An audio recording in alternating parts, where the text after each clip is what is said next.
Fico à disposição de vocês para perguntas, para a gente... A ISO 14001, ela não é obrigatória para todas as empresas, mas as empresas elas têm, na verdade, o intuito de capitalizar, ter mais capital, de aumentar o rendimento dela. E aplicar as leis da 14001, isso diminui o custo da empresa. Isso diminui e tem um custo maior para aplicar as leis. Acho que, na verdade, ele quer saber a respeito do levantamento do ônus, se de fato é um investimento ou se é um custo, né? Quais são os impactos financeiros do investimento na certificação 14001? Pode ser dessa maneira? Vamos ver se eu consigo colocar isso aí para vocês. Essas certificações, tanto a ISO 14001 como as outras certificações, elas não são obrigatórias. A empresa faz se ela quiser fazer. Tem custo, né? Tem custo não somente em colocar qualquer ISO, qualquer certificação, como custos também posteriores em manter essa certificação, né? Então você tem toda a série de ISO 9000, que é qualidade, 14000, que é questão de ambiental. Então você tem custo para implantar. E aí, bom, tem o ISO, tá legal, mas se você não tiver toda uma mudança de procedimentos internos, uma mudança dentro da empresa, isso não vai adiantar nada. Isso implica, evidentemente, em custos para a empresa, né? Agora, quanto isso representa de custo, eu não tenho esse dado, né? Mas eu acho que do jeito que a sociedade tende a cobrar uma postura ambiental, o mundo está complicado em termos de meio ambiente, né? Na verdade, toda essa discussão de contabilidade ambiental leva para uma discussão maior de sustentabilidade, de continuarmos a ter um mundo para a gente viver, né?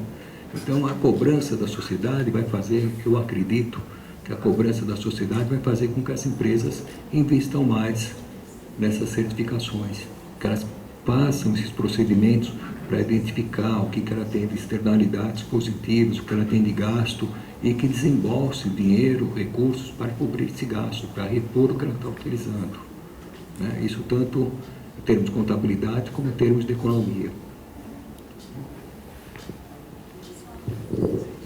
É interessante a pergunta que o Diego fez, né, o aluno de comércio exterior do primeiro semestre, porque existem várias pesquisas de mestrado, doutorado, fazendo levantamento de informações em empresas de pequeno e médio porte no Brasil, e principalmente na virada dos anos 90, né, que houve uma pressão maior pela concorrência com a entrada de produtos importados, empresas multinacionais no país.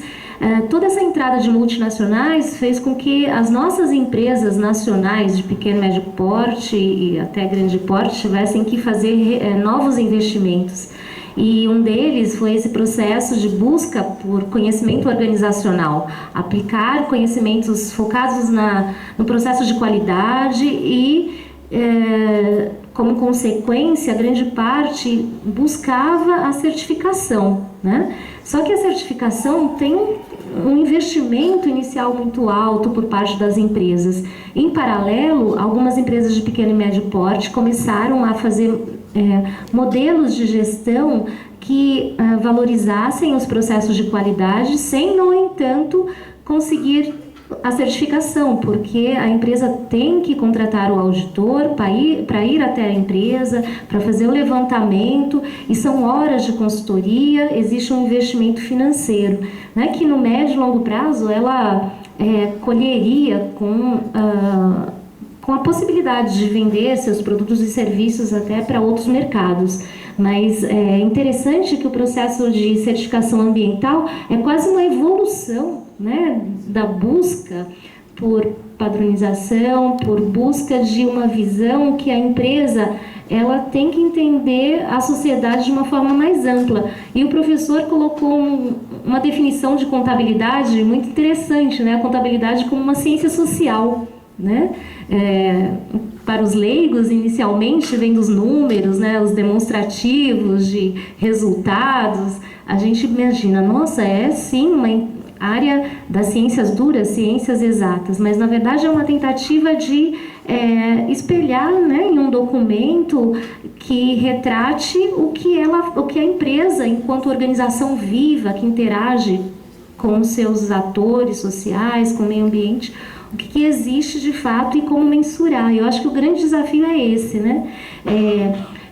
Como utilizar a contabilidade ambiental de uma forma estratégica, né? A gente está falando aqui para um grande público de gestão empresarial, comércio exterior, são profissionais que vão atuar nas empresas, né? E grande parte das empresas colocam aí a pressão por obter resultados. Então a gente fica nessa reflexão também, como utilizar essa visão tão vanguardista, né? A gente pode falar dessa forma, né? Tão atual. Tanto é que poucas empresas, né, de fato estão ainda atuando nesse sentido, né, de utilizar a contabilidade ambiental como um instrumento diferencial, né, para a sua estratégia. A gente pode pensar nesse caminho também, né? Professor, eu gostaria de saber se... O meu nome é Janaína, eu sou aluna do primeiro semestre de Gestão Empresarial, EAD. E eu gostaria de saber, o senhor expôs bastante a questão dessa inserção da contabilidade ambiental. Me pareceu que hoje ela é um pouco mais voltada para as empresas multinacionais que já possuem a certificação até mesmo pela última pesquisa colocada. Aqui no Brasil, como é uma tendência, existe a questão do enquadramento fiscal aos quais as empresas estão tratando hoje em dia, não somente SAs, mas também simples, lucro presumido e tudo. Essa tendência também se expande para esse tipo de empresas? Existirá um apoio fiscal, um respaldo, onde a empresa pode, de certa forma, se beneficiar desse recurso?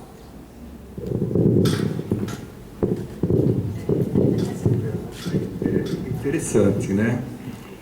Também tem a gente pensar em termos de empresas em beneficiar de recursos, no período que a gente está passando por um processo de ajuste fiscal, principalmente, é meio complexo o governo abrir mão de alguma coisa, né? Eu acredito que, do mesmo modo, as empresas grandes, como a gente viu nos dados coletados, talvez esses dados tenham mudado alguma coisa lá para cá, mas eu acho que a empresa grande é que está fazendo isso, né? Uma professora, ela complementou, as empresas pequenas estão fazendo alguma coisa por conta própria, procurando melhorar a qualidade, sem ter esse gasto todo.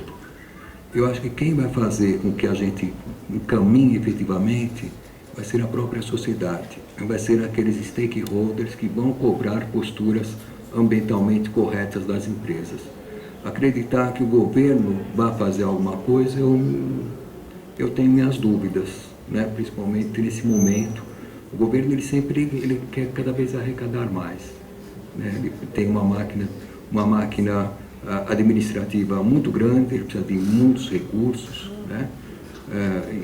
E nesse momento, principalmente, mais ainda, eu vi agora no jornal de hoje que o governo brasileiro teve um aporte aí, um acordo de 50 e tantos bilhões de dólares com o governo chinês. Então são recursos que vão vir para investimento no Brasil. Eu acredito que a curto prazo, se não houver uma pressão da sociedade, o governo não vai abrir mão de receitas tributárias. Eu sou o Kleber, aluno de gestão. Minha pergunta vai assistir um pouquinho no caso da ISO 14001. É a certificação que eu conheço, a empresa que eu trabalho possui, a ISO 14001. Só que o senhor mencionou dois dados que me chamou a atenção. O primeiro foi nesse estudo publicado aí pela FEA, que muitas empresas elas caracterizam a ISO 14000 como uma despesa. Porém, o senhor mencionou que a contabilidade ambiental pode mensurar a ISO 14001 como um intangível. Eu queria que o senhor comentasse um pouco dessa relação, se isso tem alguma relação com a aceitação do consumidor final, visto que para uma empresa implementar uma certificação ISO 14001, isso vai acarretar um preço maior do produto e o quanto que o consumidor está interessado a pagar por isso. Será que isso não tem alguma relação com a empresa que se certifica, ela caracteriza isso como despesa? Não deu. O que a gente teria? A ISO 9001, classificada naquela apresentação, a maior parte das empresas coloca como despesa e pode ser utilizada como intangível, né? Como um ativo, né? Aí a gente tem duas coisas em contabilidade, no tratamento contábil, nisso daí. A despesa, ela vai direto para resultado. E aí ela vai ter uma redução, se a empresa for uma empresa que tem rentabilidade, que paga imposto de renda, ela jogando para resultado, já vai diminuir o lucro tributável dela. Seria uma alternativa, né? O fato da gente contabilizar como um ativo intangível, a gente vai amortizar esse gasto durante um período mais longo. Do mesmo modo que a gente mantém marca, vai amortizando um pouquinho a cada mês, tal, né? Eu acho que o procedimento, eu não sei se existe algum parecer da contabilidade, e a professora Paula Valéria pode me ajudar, se tem algum parecer de contabilidade definindo que esses gastos com implantação de certificações sejam intangíveis ou não. Olha, Paulo, com relação ao intangível, nós temos uma normatização, no CDC, mas com relação à parte ambiental específica ainda não tem. Então ainda não tem. Então, Com relação à parte ambiental, certificações, ainda não tem. eu não sabia disso, por isso perguntei. Então, o fato de não ter é mais interessante para a empresa, já que ela está livre, se a empresa é rentável, colocar isso aí direto na despesa e reduzir a carga tributária, né? Já que não existe uma certificação, né? Uma norma específica Uma norma. da parte ambiental, certificação não tem, desconheço. Entendeu? Nós temos as normas, né, específicas para isso, mas com relação ao ISO, essas despesas especificamente, não. Acredito que pode sim lançar como um intangível e amortizando à medida que você, para não ficar um impacto muito alto no preço público também. Sim. Essa análise que você fez aí, acho que é mais correta. Eu acho que é por aí, né? Eu agradeço eu não sei, por isso que eu perguntei, né? Eu agradeço a contribuição, mas aí seria realmente jogar isso aí direto para a despesa, reduzir o lucro, e evidentemente que isso aí aumenta o custo do produto final, né? Despesas operacionais vão ser maiores, né? Só um comentário, né? Nós, como o Kleber falou, né, do primeiro ano de gestão empresarial, de fato esse investimento muitas vezes é incorporado no preço final do produto, mas existe sim uma tendência a que os consumidores e até mesmo consumidores públicos, tanto pessoa física como pessoa jurídica, se a gente pensa hoje o Estado, né, nas licitações públicas hoje é definido que por algumas portarias, não me lembro aqui exatamente quais são, mas o governo ele tem que dar prioridade para a oferta de produtos que tenham esse apelo ambiental. Então, se existir, por exemplo, uma folha de sulfite convencional e uma folha de papel reciclado, é de fato mais cara a folha do papel reciclado. No entanto, a portaria privilegia aquele que ficar como segundo colocado lá no pregão eletrônico, mesmo tendo um preço maior. Nesse caso, para o desenvolvimento de negócios que tenham essa conotação de reutilização, de reciclagem, de desenvolvimento de emprego e renda local, ele passa a ser o primeiro, né? Então, a gente vê que não é só uma postura do consumidor final, mas até uma postura, uma estratégia do governo, quando se fala em licitações públicas, de rever os critérios menor preço e melhor qualidade. Melhor qualidade, muitas vezes exige, né, maior investimento, e como a gente ainda não tem todo um aparato, né, preparado para grande escala, no caso de produção de papel reciclado, esse papel vai sair a um preço maior. né? Mas existe toda uma orientação para que haja a compra efetiva de produtores que são locais e que geram emprego, renda e que tenha essa estratégia aí focada na sustentabilidade, na reciclagem, né? Já um incentivo, né? Ele não abre mão de arrecadação tributária, mas ele, por outro lado, ele incentiva ele não abre mão da arrecadação tributária, mas, por outro lado, incentiva esses produtores que têm essa preocupação ambiental a se desenvolver, a participar de leilões e tal. Então, já cria um mercado, né? Boa noite, professor. Meu nome é Elisângela, sou do terceiro semestre de Comércio Exterior. E aí eu gostaria de saber, o senhor falou um pouco sobre ajustes fiscais, sobre o governo. Eu gostaria de saber se não o governo estadual pode dar um incentivo para as empresas aderirem a essa contabilidade ambiental e se o senhor falou que foi gerado um relatório da ONU, né, e para as empresas entrarem e tal, se esse relatório está diretamente relacionado com o protocolo de Kyoto e se também demais empresas pelo mundo, geralmente países desenvolvidos, têm mais aderência a essa contabilidade ambiental?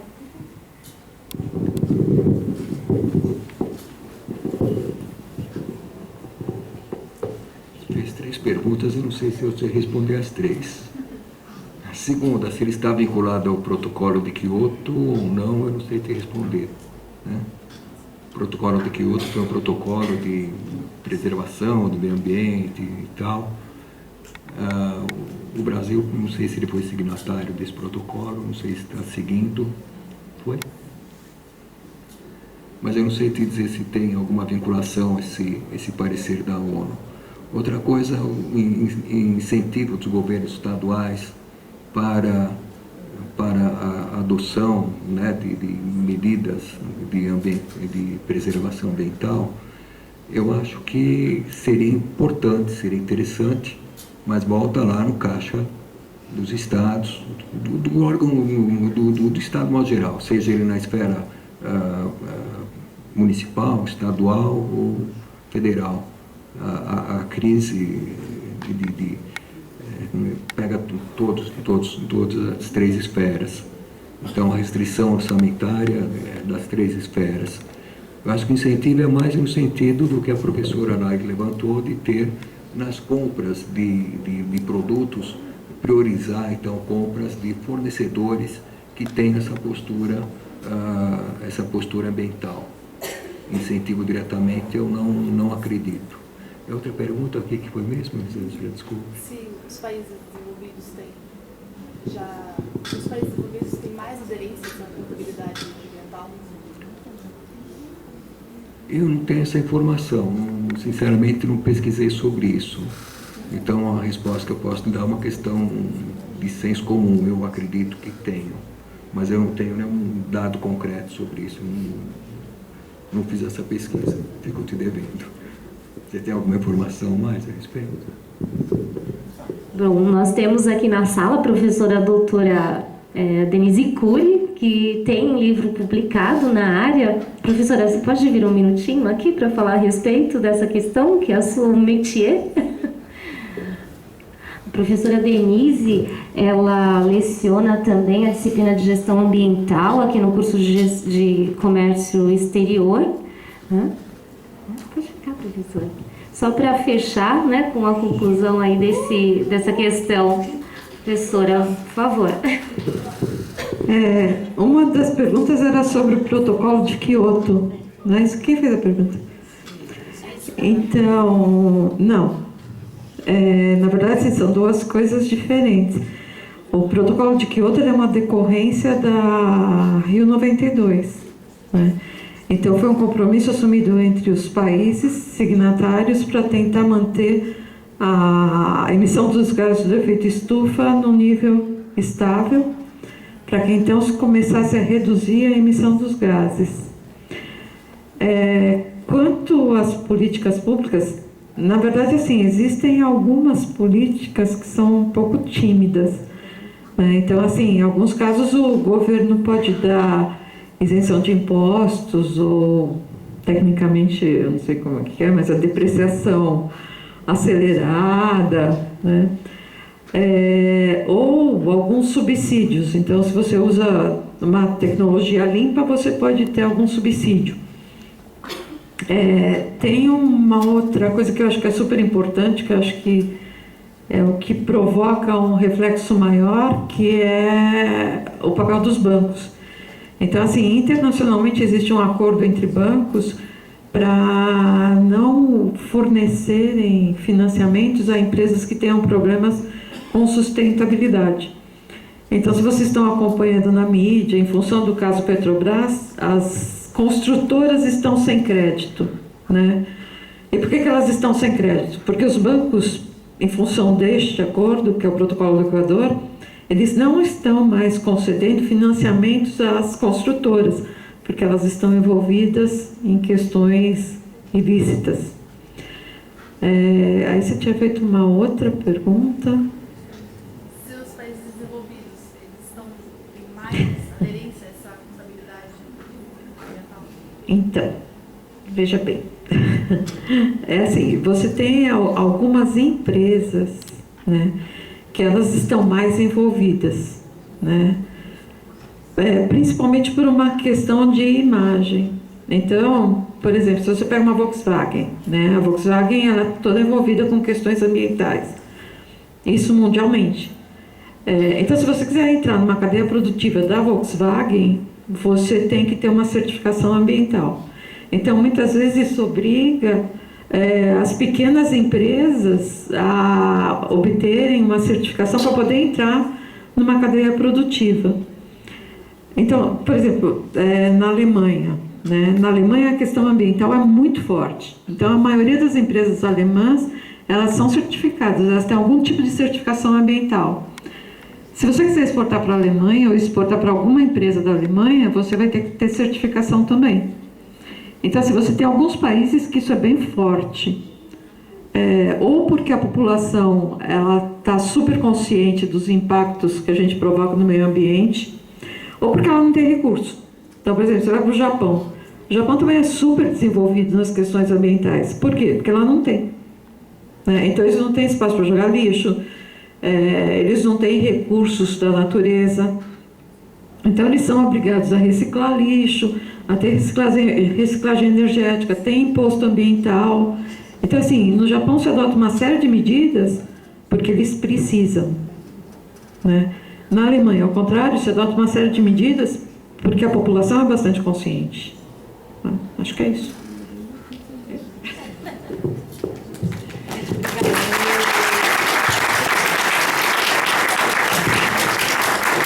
Bom, só queria deixar claro, talvez não tenha colocado de maneira clara, mas nos anos 90, quando a gente estava comentando, né, professora, as pequenas empresas nos modelos de gestão tentavam copiar um pouco, mas hoje dentro do processo de globalização produtiva, sim, né, as pequenas, médias e grandes vão adotando os processos de certificação e por isso é muito mais do que um modismo, né, uma necessidade de inserção no comércio internacional, né?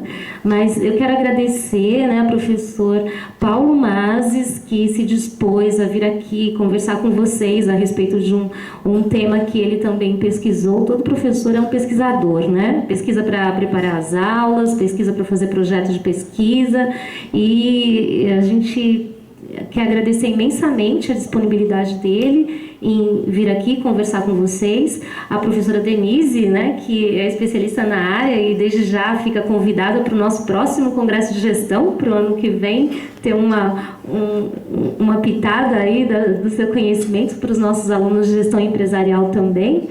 A professora Paula Valéria, né, que abriu aí uma janela da aula de contabilidade para os alunos também degustarem um pouco aqui do tema.